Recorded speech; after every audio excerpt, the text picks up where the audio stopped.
este segundo bloque de MB Noticias estamos recibiendo con muchísimo gusto a Fernando Miranda, que es uno de los candidatos a rector de la Universidad de la República. Miranda es decano de la Facultad de Artes y bueno, ya le damos la bienvenida. Un gusto que esté con nosotros esta mañana. Muchas gracias por la invitación, un gusto para mí. Por favor, es además un día especial porque hoy va a ser la primera votación de la Asamblea General del Claustro para, bueno, ver cómo vienen, ¿no?, los apoyos de estas 4 candidaturas, 4 hombres, 3 de docentes de ingeniería, 1 de la rama, no sé si decirle más humanística, ¿no? Sí, pero social y artística. Artística. ¿Cómo viene? ¿Cómo se diferencia del resto de sus contendientes? Bueno, en principio hay un clima muy fraterno y de mucha conversación y de mucha cercanía. Los compañeros que están en esta carrera, digamos, conmigo, son compañeros de larga trayectoria universitaria. Nosotros hemos construido una plataforma ya desde hace unos meses que se llama Construye Universidad, donde participan docentes de distintos servicios, donde hemos tenido la incorporación del colectivo de estudios afro-latinoamericanos, que nos ha dado una muy interesante perspectiva para construir el programa.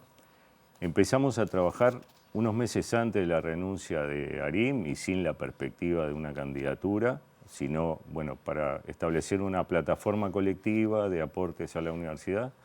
La renuncia de Arim precipitó, digamos, la cuestión electoral y en ese sentido, bueno, el grupo entendió que yo era quien podía representar en este momento esa plataforma.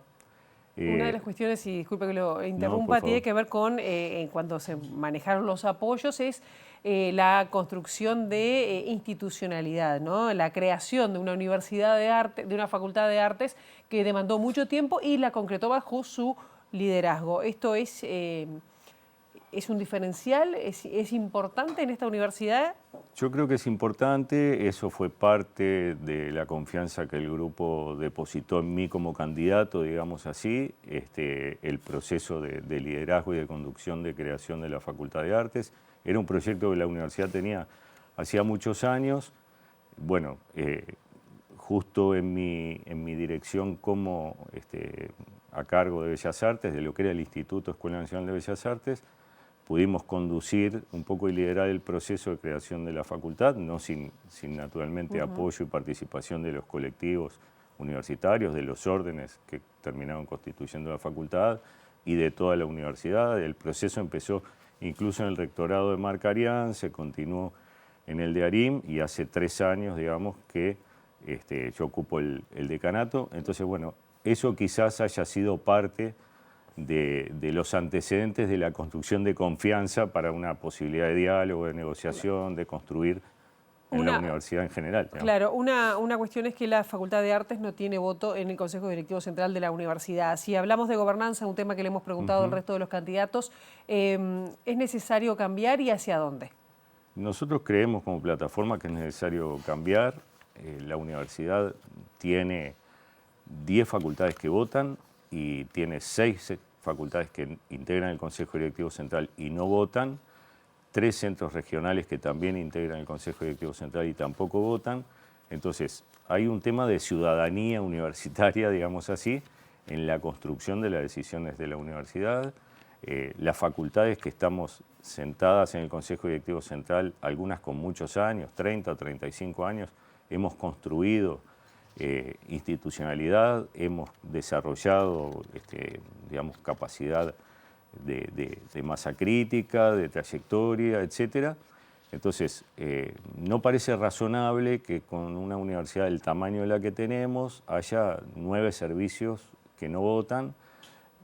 Yo creo que eso hace que la democracia universitaria, si bien es sólida, es fuerte, es respaldada, bueno, aún tenga oportunidades de mejora. Y esa es una de las cuestiones, ¿no? La ciudadanía universitaria también se reconoce individualmente. Habemos personas que, porque somos egresados de un servicio y trabajamos en otro como docentes, tenemos un doble voto, digamos. Hay personas con cargos en el interior que no votan estrictamente en la función, en fin. Y además cuando se previó la ley del 58, no había un sistema de educación pública universitario previsto como el actual, ni siquiera estaban considerados los estudiantes de posgrado porque no existían y era una universidad 10 veces menor. Claro, ¿se propone cambiar la ley? Nosotros proponemos cambiar la ley, tenemos que hacer un proceso de negociación, de discusión.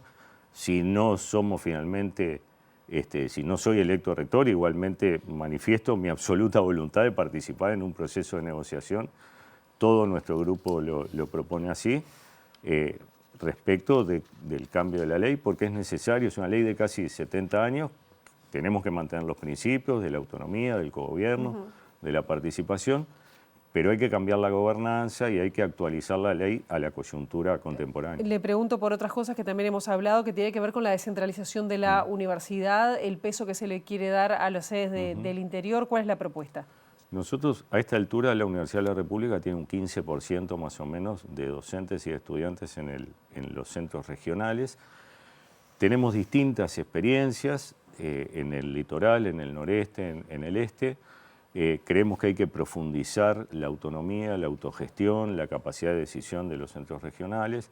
Tenemos que involucrar a las intendencias, al gobierno nacional, en la instalación de la universidad, porque la instalación de la universidad no es solo desarrollar carreras, hay que erradicar gente, hay que generar un servicio de bienestar universitario que permita acompañar trayectorias, que permita dar, digamos, las condiciones de estudio y de trabajo iguales en cualquier región del país que en Montevideo. Entonces, hay un desarrollo político necesario, hay un desarrollo de infraestructura y de capacidades y de acompañamiento de trayectorias también necesario.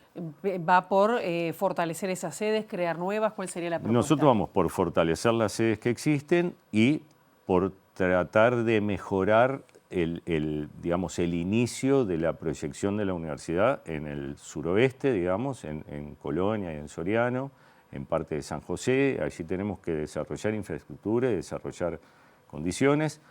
Hemos sido un poco voluntaristas como universidad en comenzar los cursos. Hay más de 400 personas que han iniciado cursos en el suroeste, con lo cual efectivamente uno ve una demanda interesante y una necesidad de instalar la universidad. Claro. Y le pregunto porque también se lo he preguntado a los otros candidatos. ¿Le parece que tiene que seguirse creciendo la Universidad de la República o tendría que haber más universidades públicas que funcionen, en algunos casos, alguno lo ha dicho, como entes autónomos, pero que tengan un funcionamiento más fácil de gestionar que la UDELAR? Nosotros creemos que la Universidad de la República es relevante. Es cierto que tiene un tamaño de mega universidad comparado con otras universidades latinoamericanas, San Pablo, México, Buenos Aires, en fin, incluso la Universidad Nacional de La Plata. Pero aún así creemos que todavía es posible gestionar. Es posible gestionar en la medida que encontremos algún estamento de cogobierno de cercanías, digamos así, donde, bueno, por agrupación de servicios de Montevideo, por mayor capacidad o mayor desarrollo de las capacidades de los centros regionales, también vayan jerarquizando su accionar y adquiriendo niveles de autogestión relevantes. Y tenemos un debe con el suroeste y también luego, eventualmente, pero más a largo plazo, habrá que pensar la zona centro del país y cómo se establecen esos centros regionales. Consolidar los que tenemos sin duda.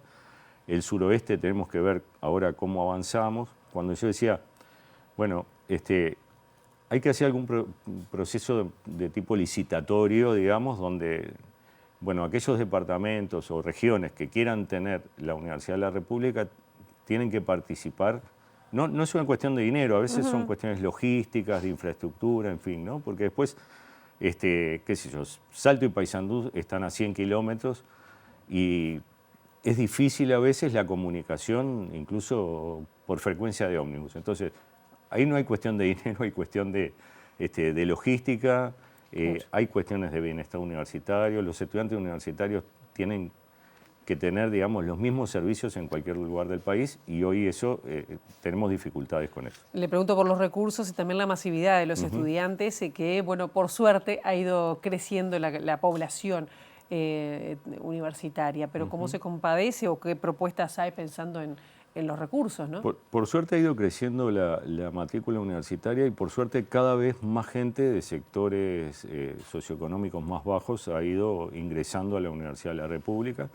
Está demostrado que la mayor cantidad de años en la universidad mejora las condiciones sociales y económicas de las personas, con lo cual la universidad aún sigue siendo, digamos, un instrumento de cierta movilidad social. Hay más del 50% de estudiantes que son primera generación de universitarios. Todo eso son buenas noticias. Es cierto también que hemos tenido algunos impactos particulares. Bueno, el caso de psicología este año fue una especie de baby boom, digamos, muy particular.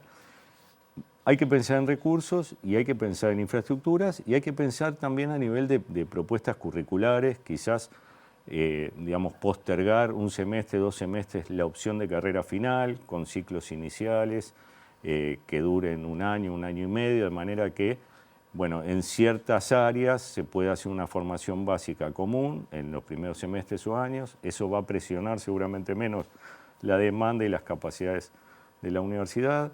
La Universidad de Buenos Aires tiene, por ejemplo, una experiencia muy interesante que es el ciclo básico común, donde se anticipan 2 o 3 asignaturas al último año de la secundaria superior, de manera que los chicos y las chicas que entran a la universidad ya tengan un cierto recorrido, un entrenamiento, una primera incorporación. Entonces, hay que pensar en estas cuestiones también.